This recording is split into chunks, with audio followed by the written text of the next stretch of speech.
100 kun top TDM'lar bilan qisqa savol-javob va ulardan maslahatlar. 4-kun. Bizning bugungi mehmonimiz O'zbekistondagi mashhur klanlardan biri Dark Knights klanida o'ynaydigan Frezi. Birinchi savol: birinchi telefoningizda qancha vaqt o'ynagansiz va unda qandaydir rezultat qilganmisiz?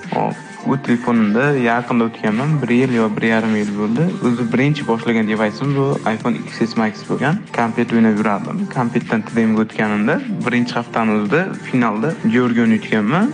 Ikkinchi turnirda finalda Timur ikkita o'yin qilib yutganman. Organizator uxlab turganim uchun menga tepa berib yuborgan. Tanish bilish bo'lgan. Ikkinchi savol: hozirgacha TDM turnirlarida qandaydir kulgili yoki esda qolarli moment bo'lganmi? Turnirdagi bu kulgili voqeada bu hamma narsa story'ni full zapislarni tashlab berganman. Tepa bergan menga. Uchinchi savol: asabingizni qanday boshqarasiz?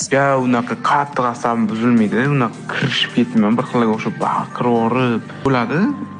Shu ham me'yorda. Ushlab qolishda bittadan bitta yo'li bu asabingiz buzildimi, o'ziga o'zingiz aytishingiz kerak. Bu oddiy o'yin. Yutuqsam ham, yutsam ham otamni moli ketmaydi degan ma'noda endi. TDMga yangi kirib kelyapti turganlarga qanday maslahat bera olasiz? TDM sohasiga kirib kelayotgan yangi guruhlarga maslahatim ko'proq close fight trenirovka qilish kerak. TDMda pik bilan close fight bo'ldi. U anaqa ko'plar ko'raman, uzoqdan o'ynaydi. Ularga TDMda close fight bilan pikni zo'r olsanglar bo'ldi, любойni yutasizlar.